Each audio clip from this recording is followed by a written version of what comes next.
Felite, levando felicidade para onde for.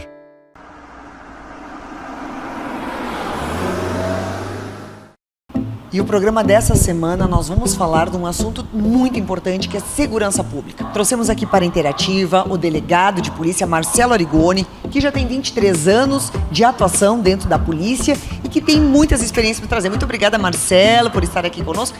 Vamos falar um pouquinho então sobre essa questão da política de desarmamento que agora foi levantada de novo neste novo governo. Qual a tua opinião referente a isso? A política de desarmamento é algo que vem virando de um lado para o outro conforme o governante da vez, né? Então a gente não tem uma política de Estado definitiva sobre isso. Muito pelo contrário, né? Nós estamos vendo mudanças radicais com relação ao que o governo pensa e com repercussões na legislação ou mesmo nos decretos que tratam da matéria. Nós tínhamos nos últimos anos, então, um quase fomento ao armamento, né?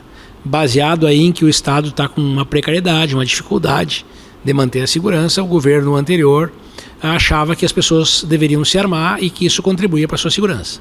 Agora o governo novo já editou ou suprimiu alguns decretos do governo anterior numa política diametralmente oposta, restringindo bastante isso. Essa é a questão, o panorama hoje. Há uma perspectiva de que haja uma restrição ainda maior com relação à abertura que havia para importação, armamentos como fuzil e mesmo armas de marcas que não eram da indústria nacional, que no governo passado foram possibilitadas, e isso aumentou em grande número as armas no país. Quanto à minha opinião pessoal sobre o armamento, é uma coisa que eu digo quando as pessoas me perguntam lá na delegacia de polícia. Dizem que querem comprar uma arma, se acham que devem comprar para andar armados. Eu, particularmente, acho que para a pessoa andar armada, ela precisa estar preparada. Se ela quer comprar uma arma, ela tem que estar treinada, ela tem que lembrar que esse conhecimento relacionado com armamento de arma de fogo, ele é muito perecível, ou seja, a gente precisa fazer um treinamento constante. Tá, mas a pessoa para ter o porte de arma, vamos só falar de um ponto que eu acho que é importante, que às vezes a população confunde um pouquinho, né? Para se ter a arma, o porte de arma, eu preciso fazer os exames, eu tenho que ter antecedentes. É bem restrito. Ou seja, eu preciso já é bem restrito. Para comprar uma arma já é assim, né? Porque uma coisa é a posse da arma e outra coisa é o porte da arma. Posse é poder ter uma arma na sua residência, no seu local de trabalho. E o porte de arma é o que possibilita que a pessoa porte a arma na via pública. E eu posso discreta. andar na rua armado. Armado, esse é o porte de arma. Mas para isso eu tenho que fazer vários exames. Antes do porte, e mesmo no governo anterior, para possuir, para comprar, já tinha que fazer exames. Já tinha que ter a ficha de antecedentes limpa, dizendo assim, de forma simplista, já tinha que fazer exame de tiro, exame psicotécnico para adquirir uma arma.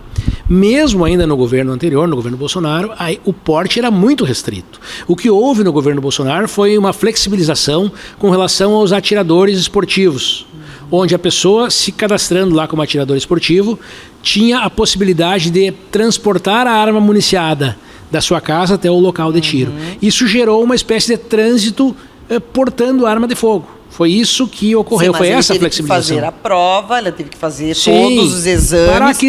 Para a aquisição. O porte é muito restrito. Porque muitas vezes, Marcelo, o que eu percebo que muitas pessoas confundem e acham que qualquer um vai sair comprando arma, qualquer maluco sai comprando e sem ter toda essa regulamentação. Mesmo no governo Bolsonaro que flexibilizou, havia toda essa questão. Esse regramento. Esse regramento. Diferente da criminalidade, que essa sim tem acesso a todo e qualquer tipo de arma, sem nenhum tipo de exame. Se a pessoa está drogada, alcoolizada, ela está portando a arma. Sim. E a gente tem visto muito, né, dos assaltos ou dos grandes acidentes de pessoas que não estão nas suas condições normais. Ou seja, o drogadão, ele está lá, ele vai roubar, ele já se chapa antes. E aí não tem ninguém que vai regular essa situação, né? Na verdade, o Brasil é um país de fronteiras, né, continentais, eu diria assim. Muitas lá para cima, fronteira de selva, fronteira de água, e uma fiscalização muito precária. Então, nossas fronteiras são porosas por todos os lados. A gente sabe que o armamento entra de todos os lados, a gente sabe que a criminalidade cada vez mais está bastante organizada no país, cada vez está armada, e com certeza a grande maioria dessas armas vem por esses meios, e não a arma do cidadão lá que comprou a sua arma legalmente, que se submeteu a todos os requisitos que a legislação obriga para que ele possa possuir uma arma de fogo. Porque para portar, os requisitos são ainda mais gravosos, é bem mais difícil. O que vai acontecer agora? As pessoas vão ter uma restrição para adquirir uma arma? Na verdade, no governo anterior, houve uma flexibilização com relação à importação de armas, né? Facilitou que se importasse armas, e principalmente essa questão dos CACs, dos atiradores, que tiveram a possibilidade de fazer esse transporte da arma municiada, que isso era um quase porte entre a sua residência e o local de tiro. E isso que está sendo restringido novamente por esse governo. Mas pela política que nós, vamos dizer, pelo que se vê desse governo, deve haver restrições maiores. Nós temos que lembrar que uns 10 anos atrás, mais ou menos, nós passamos por um plebiscito, né? Para o desarmamento, onde o governo, que é o governo que volta agora, pretendia banir as armas de fogo do país. Então, nós temos a possibilidade de passarmos novamente por uma tentativa. E se o cidadão disser assim, não, eu não vou entregar a minha arma, não vou cadastrar a minha arma, porque a gente já sabe que o governo Lula tem essa pretensão de desarmar a população. Se o cidadão chegar e disser assim, não, eu não vou entregar minha arma, qual é a Na verdade, no momento em que a posse de arma não for permitida, se o cidadão não entregar a sua arma, ele está cometendo um crime. Existem crimes que são crimes permanentes, né? São aqueles crimes cuja consumação se protrai no tempo, ela se prolonga no tempo. Então, aquele indivíduo que vai ficar com a sua arma de fogo vai ser como aquele que tem 1 quilo de maconha em casa. Ele está cometendo permanentemente um crime. E os bandidos? Pois é. Aí nós temos o que eu digo, um programa de fiscalização efetiva, né? Especialmente nos grandes centros, nas facções, nessas comunidades sociais de alto risco, onde as forças policiais são muitas vezes quase inócuas, né? Realmente é um enfrentamento muito maior. A questão é muito mais complexa do que simplesmente desarmar aquela pessoa que passou por todos os requisitos necessários. Todos os testes. E a questão da polícia, Marcelo? Hoje a polícia ela também está tendo um déficit no armamento para os próprios policiais, né? Como é que está essa situação no sentido de que se o profissional, vocês são profissionais da segurança, vocês são pessoas que estão para servir à sociedade, e se vocês estão com um enfrentamento de problema de munição, problema de não ter um reabastecimento, como é que fica? Na verdade, se eu disser para ti que falta armamento, eu não estaria sendo honesto. Na verdade, já foi pior. O que falta muito ainda para nós é a manutenção, como eu digo. A gente fazer o treinamento, a gente ter um estande de tiro. Imagina que uma cidade do tamanho de Santa Maria, a Polícia Civil não tem um estande de tiro nosso. Se você vai ver um filme americano, em qualquer delegaciazinha de polícia de cidade pequena tem um estande de tiro no fundo da delegacia, né? Então, uma coisa que eu digo, e lá na minha pós-graduação, eu estudei trabalho policial. Estudei trabalho da mulher policial no mestrado e trabalho da Polícia Civil como um todo no doutorado.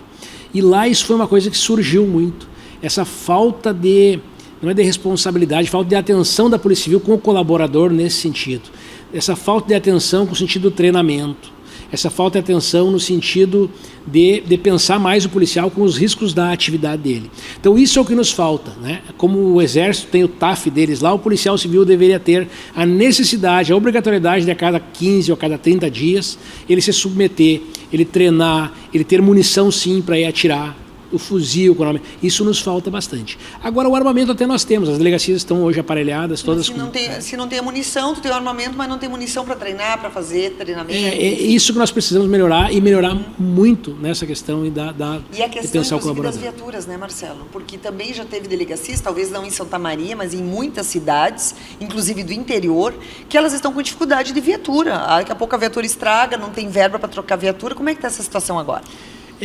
Silvana, como eu comecei na polícia lá 23, quase 24 anos atrás, e eu já passei por coisa muito pior do que isso, eu até, como eu diria, sou de uma geração que já está acostumada com a falta de condições, que para nós hoje está bom, entendeu? Hoje as condições de trabalho para mim, elas são muito melhores do que em outros momentos pelos quais a gente passou. Hoje, no ano que passou, o governo começou a comprar viaturas semi-blindadas para nós. Então, tu imagina que eu trabalhei 22 anos com viaturas que nem o vidro da frente era blindado. Imagina a polícia militar que está em perseguição e trocando tiro e o vidro da frente não é. E o policial, ele é de carne e osso, que nem nós, né? Ele é um pai de família, é um ser humano, muitas vezes as pessoas escolhem.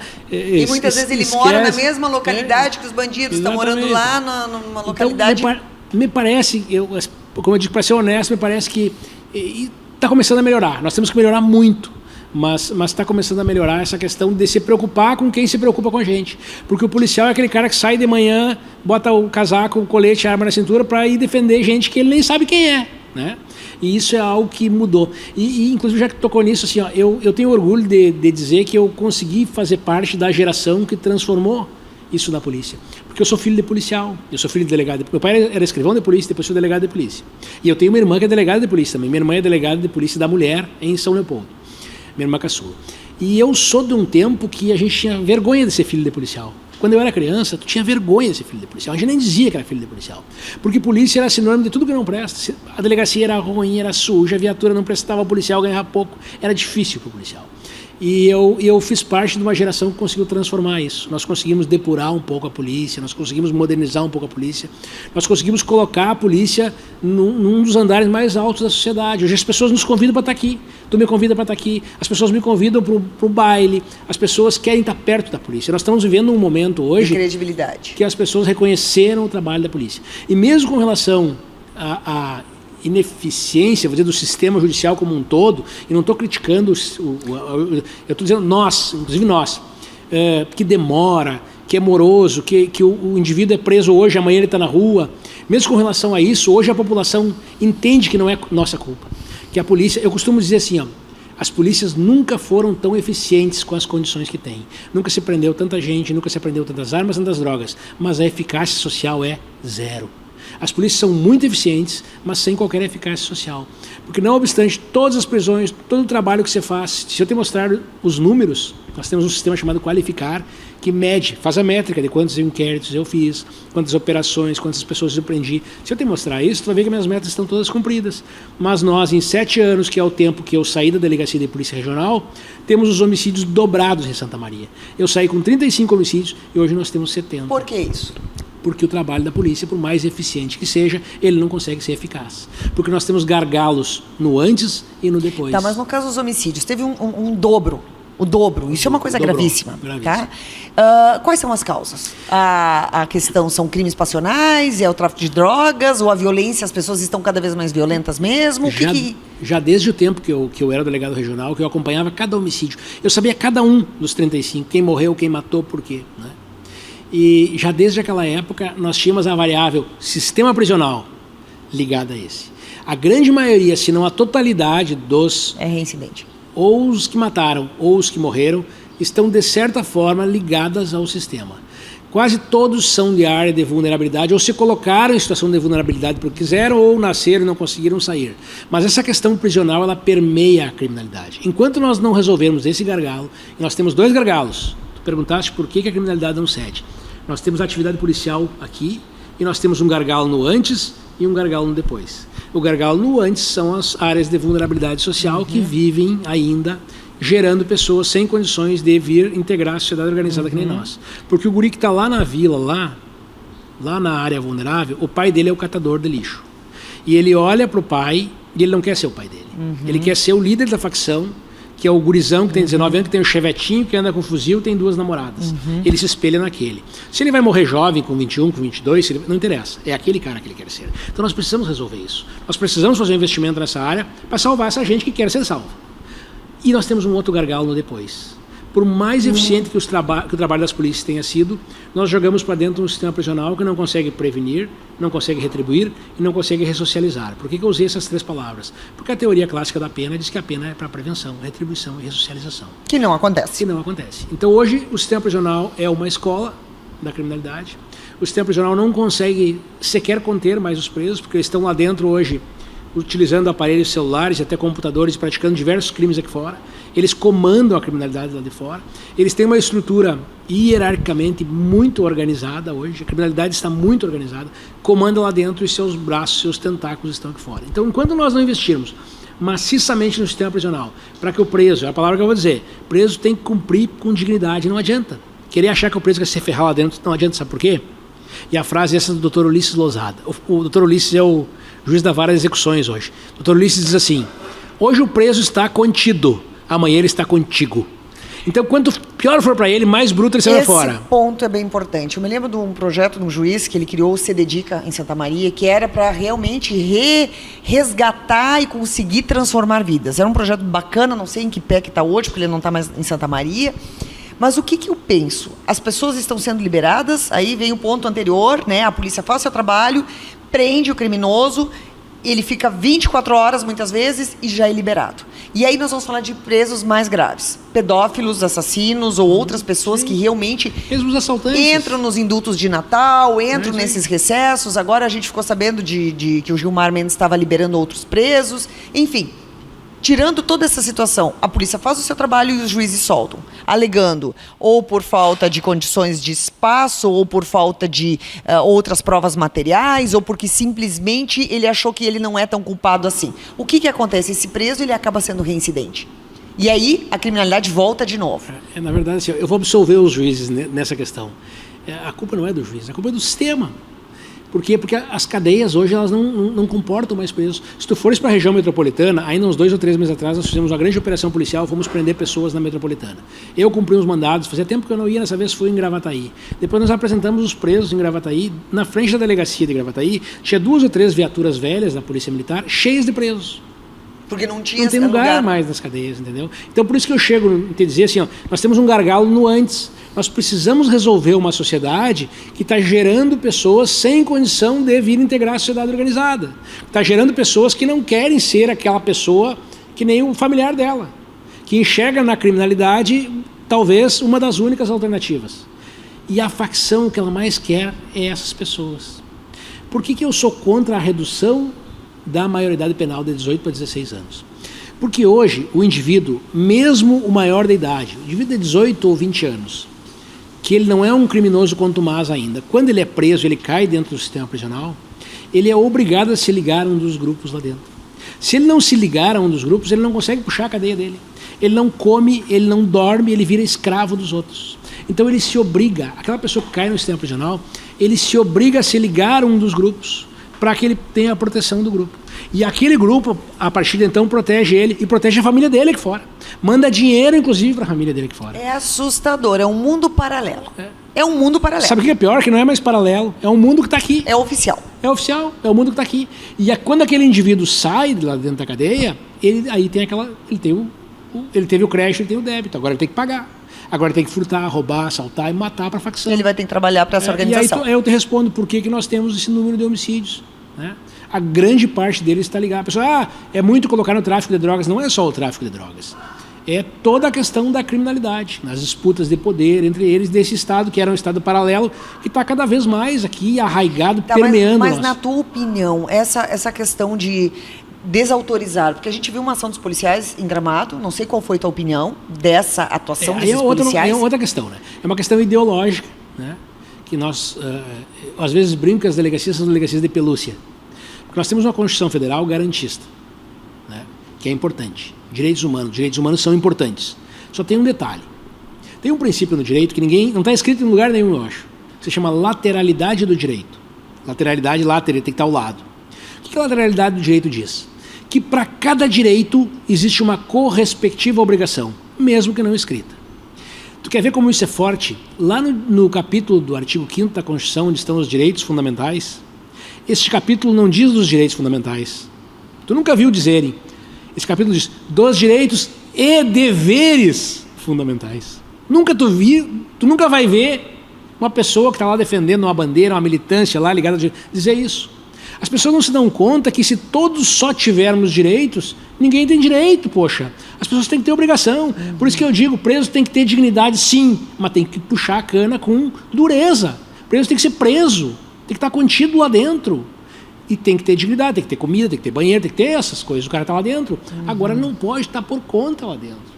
Então é isso, é direitos e deveres. As pessoas esquecem o dever.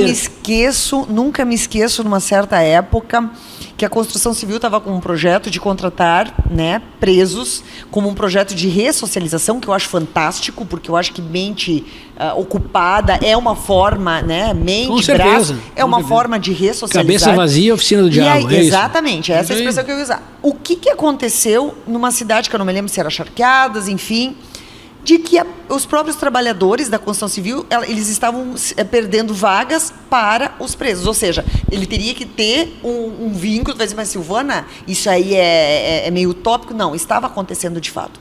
Então, hoje eu vejo que os presos, eles têm os direitos deles, precisam, mas, ao mesmo tempo, ele não pode estar em preferência em relação ao trabalhador normal. Da mesma forma que hoje está tendo uma discussão de novo sobre aquele auxílio reclusão, né, que também é uma outra discussão bem grande. Teve agora uns bafafá que estava sendo aumentado, auxílio reclusão, não sei se é verdade ou não, mas o fato é, o auxílio reclusão pressupõe o quê? O preso saiu da sociedade e ele tinha uma carteira assinada ou ele tinha um vínculo empregatício e aí ele está recluso, a família precisa ter esse dinheiro. Teve muita mulher dizendo assim, é melhor ele estar preso do que estar dentro de casa. Né? E é uma discussão, eu sei que é ampla, é complexa. É complexidade isso. Tu tem uma família em situação de vulnerabilidade lá. O preso saiu aqui e aquelas crianças estão lá, né? E aí ou o Estado estende a mão para aquelas crianças de alguma maneira, ou amanhã eles vão engrossar as fileiras da criminalidade também. Ele vai aumentar. Isso vai aumentar, entendeu? Então é complexo, é muito complexo isso. Por isso que eu digo, nós temos que atacar lá sim na área de vulnerabilidade, pensando isso não ideologicamente, porque a gente vê uma disputa ideológica entre a esquerda e a direita, uma militância. Inclusive hoje a gente vê a posição dos juízes, que é essa que tu disseste aí, muitas vezes a polícia é desacreditada, mas porque o juiz enxerga às vezes essa questão da vulnerabilidade lá, o juiz enxerga esse contexto todo do sistema prisional, e eu falava em colocar imagina que você reduz a maioridade para 16. Aí eu vou jogar um guri de 16 anos dentro dessa cadeia, onde ele vai virar. É tudo que a facção quer. É mais um soldado para a facção. É mais um soldado. Então é uma questão muito complexa. Mas, Marcelo, uma questão que, assim, o papo está ótimo, a gente pode conversar muito, mas eu acho que esse item eu não posso deixar de falar. Sobre a questão da impunidade. Porque a partir do momento que eu entendo que se não acontece nada, aquela frasezinha, não dá nada, amanhã já está solto, tu não acha que isso vai fomentar cada vez mais as pessoas a dizerem assim, não vai dar nada, tem um réu primário, não sei o quê. Então a impunidade não poderia ser um dos fatores que está aumentando tanto a criminalidade? E é bom que se diga que a impunidade vem de cima, né? Quando havia a discussão sobre a prisão em segunda instância, aquela do ex-presidente, e se discutia isso, eu estou na docência, eu dou aula no direito penal e processo penal, a gente discutia isso em aula. Um dos argumentos pelos quais eu era favorável a que se prendesse a partir da segunda instância, porque nós temos julgamento em primeira instância. Quando nós temos a segunda instância, todas as discussões jurídicas de conteúdo, de mérito, já foram realizadas. O resto que vai para a instância especial, que é o STJ, ou a instância extraordinária, que é o STF, são questões formais, são questões procedimentais, nulidades, enfim. Por isso que eu achava e penso até hoje que, havendo duas instâncias, tribunal, ainda penso que deve-se possibilitar a prisão. Mas o argumento principal, que eu sempre disse, que eu achava, que dizia para os meus alunos, é que o rico não vai para a cadeia. Se tu possibilitar que ele, enquanto houver recurso especial, extraordinário, ele consegue recorrer, né? Se eu for condenado hoje, eu, para ter um advogado que vai fazer um recurso extraordinário, eu vou ter que vender minha casa para pagar o cara, entendeu?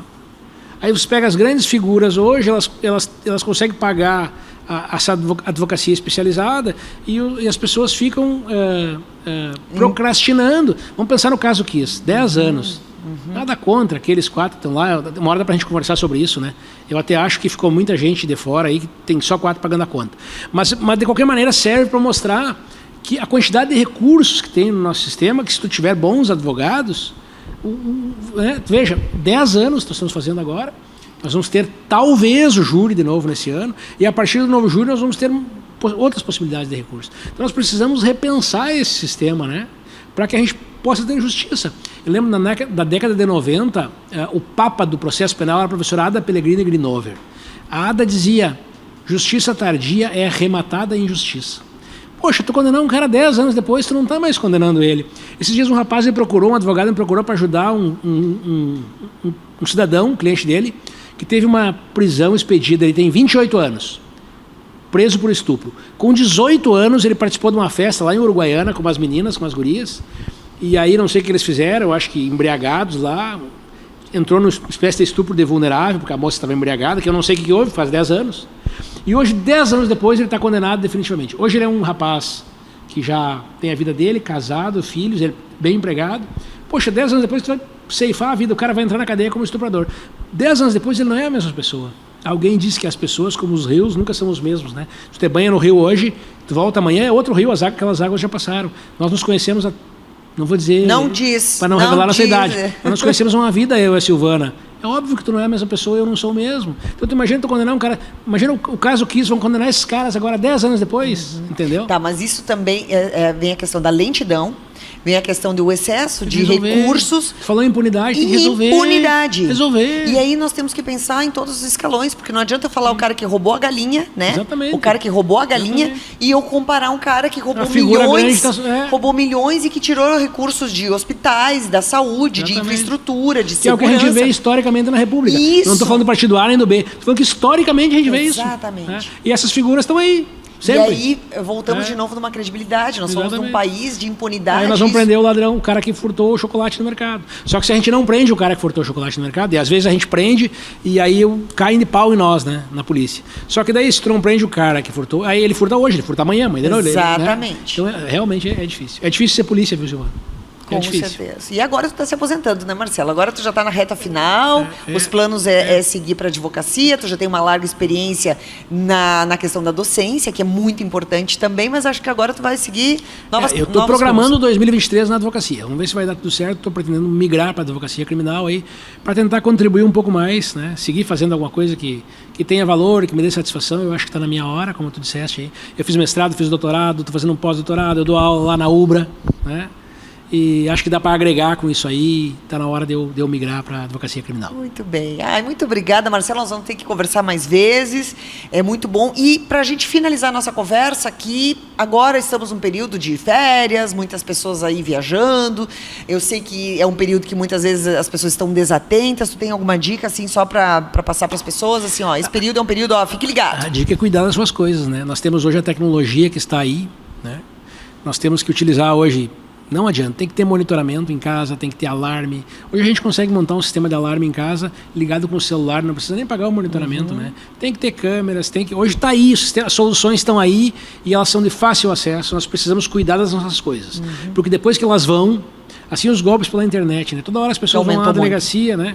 Depositaram um dinheiro para alguém, aqui tem um CPF, eu não vou conseguir recuperar. Esse CPF vai dar um preço lá do Maranhão. Eu costumo dizer assim, para recuperar, se tiver que ingressar em juízo contra mim, me tirar R$5.000, demora 5 anos. Imagina tirar de um preso lá do Maranhão. Não tira nunca mais. Então cuidar das nossas coisas, não acreditar em nada, não clicar em links no celular. Uma hora da próxima conversarmos sobre essas precauções aí.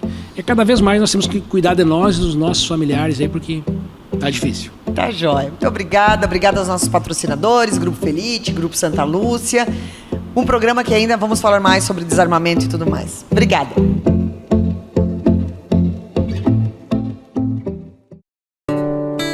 Grupo Felite, levando felicidade para onde for.